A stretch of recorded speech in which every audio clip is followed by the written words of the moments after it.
साथियों नमस्कार, मैं हूं टीटू चौधरी और आप देख रहे हैं SPL लाइव लर्निंग। साथियों आज हम खड़े हुए हैं त्रेता युग के मधुबन में और आज कलयुग के मथुरा में। इसके पीछे भी बड़ी कहानी है। इसको हम मधुबन क्यों कह रहे हैं, हमें मथुरा ही कहना चाहिए, तो इसके बारे में भी जानेंगे। आज हम आए हैं यहाँ शत्रुघ्न भगवान का मंदिर है।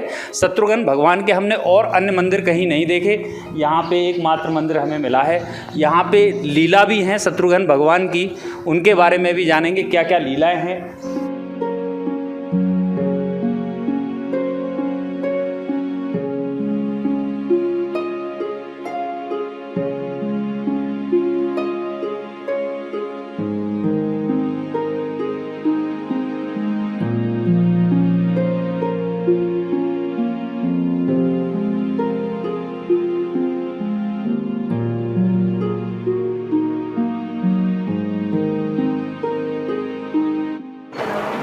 महाराज जी क्या नाम है आपका? यज्ञदत्त शर्मा, यज्ञदत्त नगाइच। यहाँ के हम पुजारी हैं, शत्रुघ्न जी के पुजारी हैं जी, मधुबन के। शत्रुघ्न भगवान का एकमात्र मंदिर है भारतवर्ष में? हाँ, एकमात्र मंदिर है भारतवर्ष में शत्रुघ्न भगवान का। यहाँ पे वन बहुत वन थे, यहाँ पर राक्षस बहुत थे। तो यहाँ राक्षसों का आतंक फैला हुआ था। तो जब साधु संतों ने श्री भगवान से जाके गुहार की कि प्रभु यहाँ पर राक्षस बहुत हो गए, इनका जो है विनाश करें, तो फिर भगवान ने शत्रुघ्न भगवान को चयन किया, यहाँ के लिए चुना। शत्रुघ्न भगवान ने कही कि मैं जाता हूँ और आपका ये कार्य करता हूँ। तो शत्रुघ्न भगवान यहाँ आए और उन्होंने राक्षसों का वध किया और यहाँ मधुबन में आए, मधुबन में, और फिर मथुरा गई का बसाई और यहाँ पर राज किया। यहाँ शत्रुघ्न भगवान जो है आज भी हैं, यहाँ पे उनके चरण के निशान हैं जी। क्या क्या कथा है उसकी, कैसे हैं वो निशान, थोड़ा दिखाएंगे दर्शकों को?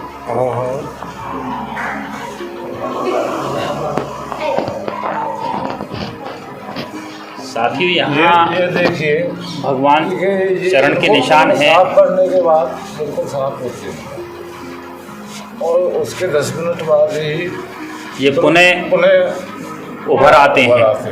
अब देखिए अब साफ कर दिया। इस पे पेंट भी किया है? पेंट भी किया गया, इनके ऊपर फिलहाल नहीं किया गया, उस समय किया गया था। फिलहाल में ये छोड़ दिए थे, दोबारा जब हुआ ये छोड़ दिए थे, पहले किया गया था।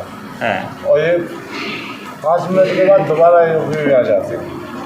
अच्छा, ऐसा हुआ था। यहाँ शत्रुघ्न जी का वो बन रहा था शिखर।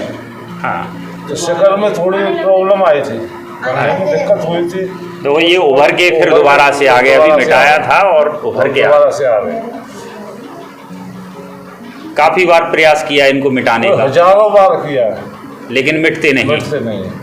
उस समय थोड़ा संकट आया था ये शिखर बनने के बाद, सीमेंट वगैरह में। तो बड़े बेचैन थे पुजारी लोग, और भी एक भगत थे, वो भी परेशान थे।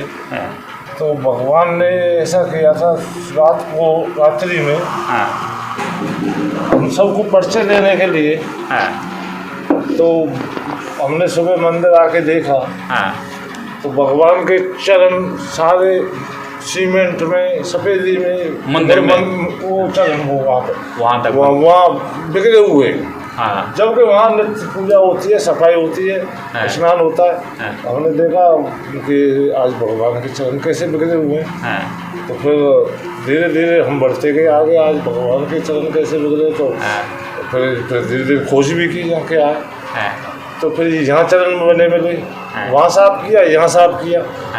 इतने छोटे चरण, हमने देखा इस चरण कोई बच्चा लगा गया हो, साफ किया, कोई बच्चे बना गया हो, तो साफ हो गए। फिर दोबारा आ गए, कोई मिट्टी में कीचड़ में मिला के उनको बच्चा लगा गया हो, ऐसा हो जाता है। फिर हमने इंची टेप से यहाँ के परिवार के सभी बच्चों के चरण नापे। उनके सबके बड़े थे, सब बच्चों से छोटे, सबसे छोटे, इतने छोटे, बिल्कुल छोटा बच्चा होता है ना, नवजात बिल्कुल फिलहाल होता है, उसका भी पहले इससे बड़ा होता है। ये हमने इंची टेप से नापा, जो मूर्ति के वो ही सेम चरण है जी। इंची टेप लगाया हमने, फिर इन चरणों से लगाया, मूर्ति से लगाया। तो जो मूर्ति के चरण चिन्ह उतनी चौड़ाई में उतने ही ये है, बच्चों के इनसे बड़े थे। तो इसका मतलब हमने ये समझा भगवान काम रुका हुआ है, उसकी वजह से परेशान है। तो हमको 2 दिन बाद तुरंत सहूलियत मिली, मिस्त्री मिले और अपने उत्साह बढ़ा, तुरंत काम से कर का सफ़ेदी कलर जो डिस्टेम्बर वगैरह पुट्टी वुट्टी से कंप्लीट हुआ। एक बार ऐसा भी हुआ था जब उसमें वो कलर पुट्टी होनी थी शिखर पे, तो उसमें ध्वजा लगी हुई थी। जो ध्वजा होती है मंदिर की वो पवित्र होती है और उसमें भगवान का ही वास होता है। तो जैसे उसमें पुताई वगैरह करने के लिए जब हम लेबर के लिए डोले थे तो वो ध्वजा को छूते तो इतनी जोर की आंधी आई, वो ध्वजा यहाँ से उड़ के सीधे हमारे घर की सीढ़ी पे पड़ी पाई। इस बच्ची ने बताया ताऊ जी ध्वजा पड़ी है तुम्हारी सीढ़ी पे, इसने बताया था। हमने दरवाज़ा खोल के सुबह देखा कि ये ध्वजा यहाँ कैसे आई, कैसे पड़ी। वो उड़ के सीधी भी जाती, इधर जाती, उधर जाती। उस समय पूजा मेरी ही चल रही थी, मेरी ही सीढ़ी पे सुबह सुबह खोल के देखा था हमने, ध्वजा वहीं पड़ी पाई अपने आप जो बंधी थी क्योंकि उसको जो अगर नहाए धोए कोई छिए तो वो अशुद्ध हो जाएगी। तो इस वजह से भगवान ने उस ध्वजा को भी उतार के सुरक्षित रख दिया। लीलाएं होती रहती हैं, ऐसी लीला होती और वो उसी पीरियड में चरण चिन्ह बने थे। तो उन्होंने कहा ये अपवित्र हो जाएगी, इस वजह से उन्होंने एक छोटा सा आंधी का झोंका आने के बाद वहाँ दरवाजे के पास पड़ी पाई। इस बच्ची ने बताया था सुबह जबकि मेरे से पहले जगह ताऊ जी तुम्हारे दरवाजे पे ध्वजा पड़ी है मंदिर की, और बिल्कुल ऊपर यूँ नहीं, ये दरवाजा है यहाँ नहीं है, यहाँ ही है, ऊपर ही चौखट, नीचे नहीं। ये तो चलो कथा रही शत्रुघ्न भगवान की, क्योंकि इसी जगह पे चारों युग की कथाएं हैं। ये तो त्रेता युग की कथा हो गई। देखो ये मधुबन जो है तीर्थ स्थल, ये चारों युग का तीर्थ स्थल है। यहाँ पे सतयुग में ध्रुव जी ने 5 वर्ष के ने मात्र 6 महीने के अंदर तपस्या करी थी, भगवान नारायण का दर्शन किए थे। नारद जी की प्रेरणा से उन्होंने विष्णु वो ओम नमो वासुदेवा मंत्र का जाप किया था और मात्र 6 महीने के अंदर ये तपोस्थली भूमि है मधुबन। नारद जी ने बताया कि मधुबन में जमुना जी के किनारे बैठ के तुम्हें तपस्या करनी है, द्वादश अक्षर मंत्र का जाप करना है, ओम नमो भगवते वासुदेवाय का। तो ध्रुव जी ने एकांत में बैठ के तपस्या की थी। 5 साल के में मात्र 6 महीने में विष्णु भगवान के दर्शन पाए थे। और राजा अम्बरीश ने जो 81 व्रत का पालन किया था वो भी मधुबन में किया था दुर्वासा ऋषि ने। तो एक और राजा अम्बरीश आज भी अमर हैं, हमारे ध्रुव जी में झाड़ी में भजन करते हैं। और हमारे बुजुर्गों ने कई बार सुबह के 4 बजे इस तालाब में नहाते हुए उनको दूर से देखा है, पास से नहीं देखा, दूर से आवाज़ सुनी। यहाँ पर सोते थे, उन्होंने धड़ाम की आवाज़, घोड़ा की टापर बजती थी, घोड़ा आ रहा है, टप टप टप टप टप की आवाज़ होती है और घोड़ा वहाँ सामने बनता था। उस घाट पे से कूद के नहा के जाते हुए सफ़ेद कपड़ों में अम्बरीश को देखा। अम्बरीश आज भी ध्रुव जी की झाड़ी में भजन कर रहे हैं, तक विराजमान है, वो अमर हैं। त्रेता में भगवान राम हुए थे, तो ये 4 भाई थे, राम, भरत, लक्ष्मण, शत्रुघ्न। तो जब मधुबन में लवणासुर का साम्राज्य था और वनों में ऋषि मुनि महात्मा लोग तपस्या करते हैं, भजन ध्यान करते हैं, तो उनको वो करने नहीं देता थे, मारते थे, खा जाते थे, भगा देते थे, मतलब बुरी गत जैसी उनमें होती थी उसी हिसाब से करते थे। तो महात्मा लोगों ने इकट्ठा होकर कई राजाओं से की, वो कोई भी उनकी सहायता नहीं कर पाए। तो वो आखिर में फिर अयोध्या श्री राम प्रभु की शरण में गए। उन्होंने कहा, राम जी ने बोल कहिए महात्मा हम तुम्हारी क्या सेवा कर सकते हैं।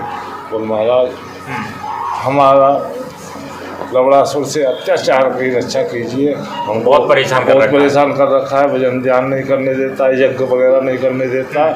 तो भगवान राम ने शत्रुघ्न जी से कहा कि आप जाइए मधुबन में, वहाँ पे लवणासुर का वध कीजिए और वहाँ जाके लवणासुर का वध करने के बाद आपको ही वहाँ एक नई नगरी बसानी है और आपको राज करना है। जैसे विभीषण का वन में राज किया था, वैसे ही अयोध्या से शत्रुघ्न जी का राज तिलक करके भेज दिया और उन्होंने मधुवन भेज दिया। मधुवन भेज दिया। मधुवन में आके उन्होंने लवणासुर का वध किया। उसके बाद शत्रुघ्न जी ने मथुरा नगरी बसाई और यहाँ पे राज किया।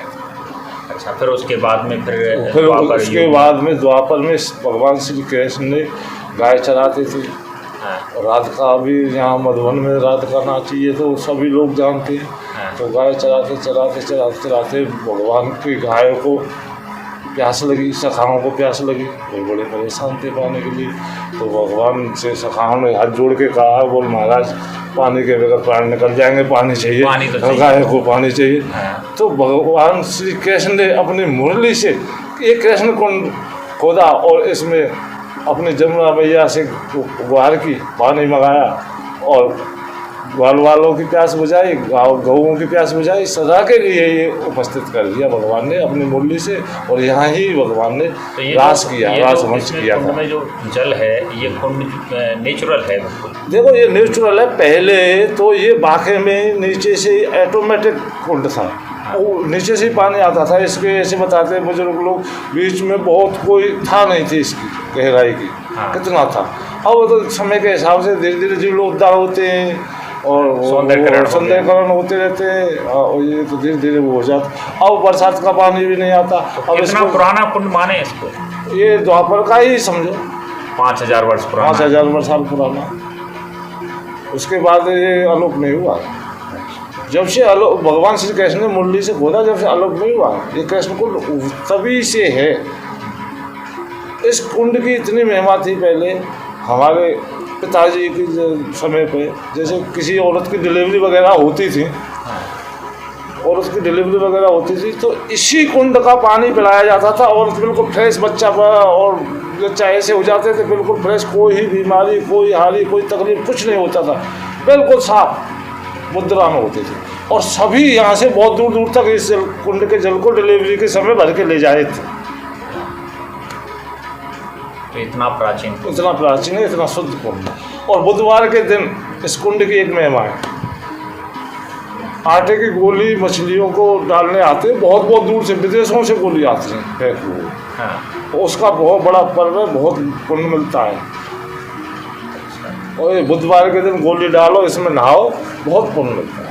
और वैसे बुजुर्ग लोग तो जो कहते हैं बुध के दिन नहाने से गधा योनि छूट जाती है। अच्छा, यहाँ पे अगर यहाँ पे तो गधा योनि नहीं मिलती अगले जन्म में, गधा योनि छूट जाती है। बुजुर्ग लोग ये बताते हैं इस कुंड में। साथियों, आपने सुनी यहाँ की कथा।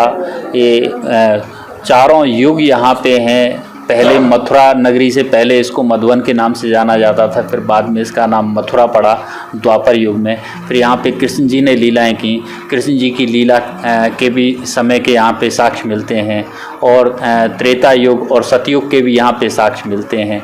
बांसुरी से कुंड बना दिया भगवान श्री कृष्ण ने, वो कुंड भी आज यहाँ पे स्थापित है। 5000 वर्ष पुराना कुंड है। तो दर्शकों, आपको ले चलते हैं अब हम कुंड की तरफ। वहाँ पे कृष्ण के समय की भी निशानियाँ हैं। वहाँ पे कुंड है, एक बहुत प्राचीन कुंड है, 5 वर्ष पुराना। तो वहाँ भी ले चलते हैं। और भी बहुत सारी जगह हैं यहाँ मधुवन में, उन सभी जगहों को आपको दिखाते हैं।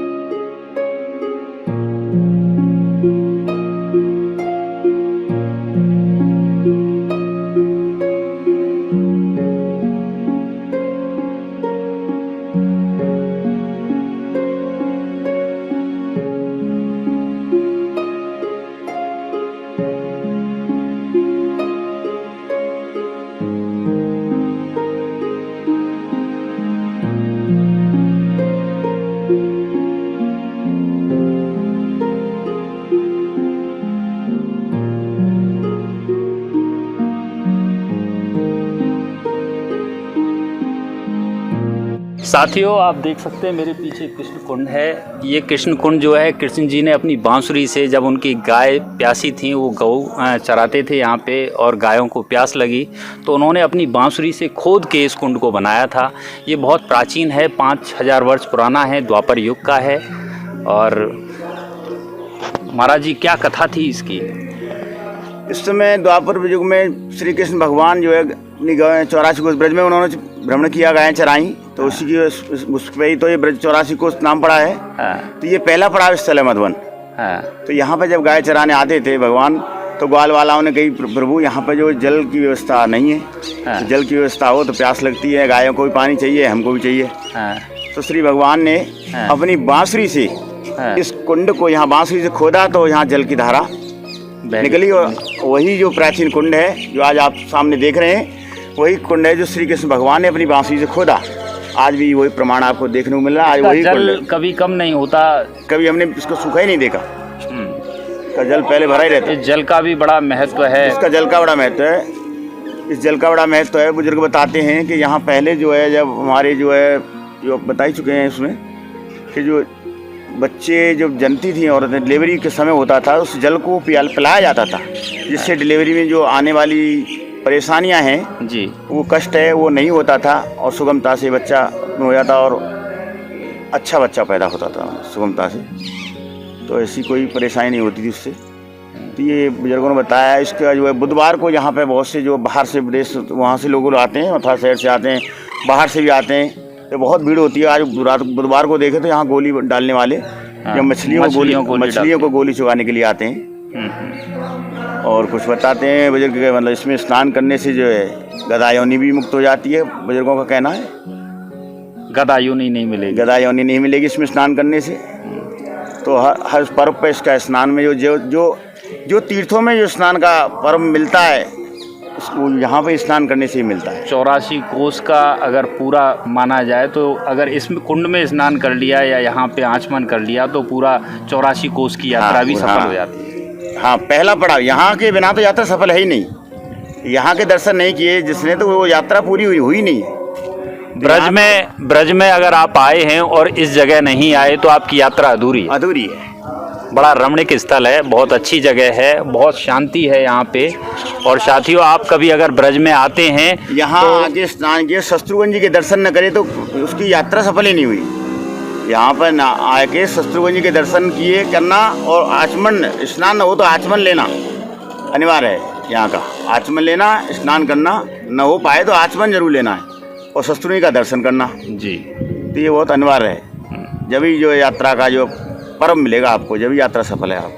तो साथियों, आपने देखा, महाराज जी ने भी बताया कि बहुत रमणीक स्थल है। और यहाँ पे अगर आप आते हैं, ब्रज में दर्शन के लिए आते हैं, आप चले जाते हैं वृंदावन दर्शन करके, मथुरा में दर्शन करके, लेकिन अगर आप यहाँ पे नहीं आए हैं, मधुबन महुली में ही पड़ता है, ये बहुत रमणीक स्थल है। और यहाँ पे कृष्ण कुंड है, शत्रुघ्न कुंड है, शत्रुघ्न भगवान का मंदिर है प्राचीन, और यहाँ पे आज भी लीलाएँ होती हैं।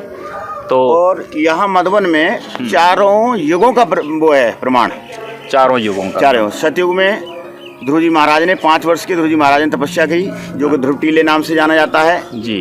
जो झाड़ी है, ध्रुव टीला झाड़ी नाम से जाना जाता है। द्वापर में श्री कृष्ण भगवान ने गौ चराई, बांसुरी से कृष्ण कुंड को खोदा।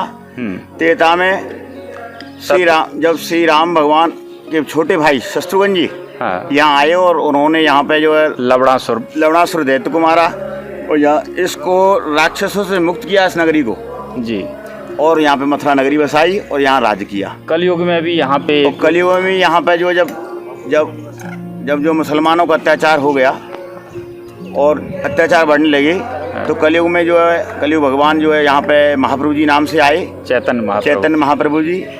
तो उन्होंने यहाँ भागवत करी, और बैठक, जहाँ बैठ के भाग गए, उस जगह का नाम बैठक पड़ा, जो सामने आप देख रहे हैं बैठक महाप्रभु जी की। इस जगह का नाम बैठक पड़ा, जहाँ पे महाप्रभु जी ने बैठ के पढ़ी भागवत को वाँचा, वही उस जगह का नाम बैठक पड़ेगा। तो आज जो आप देख रहे हैं सामने, जो बैठक है महाप्रभु जी की, और यहाँ शत्रुघ्न भगवान ने, यहाँ कोई सुनने वाला नहीं था, शत्रुघ्न भगवान ने उस भागवत को सुना।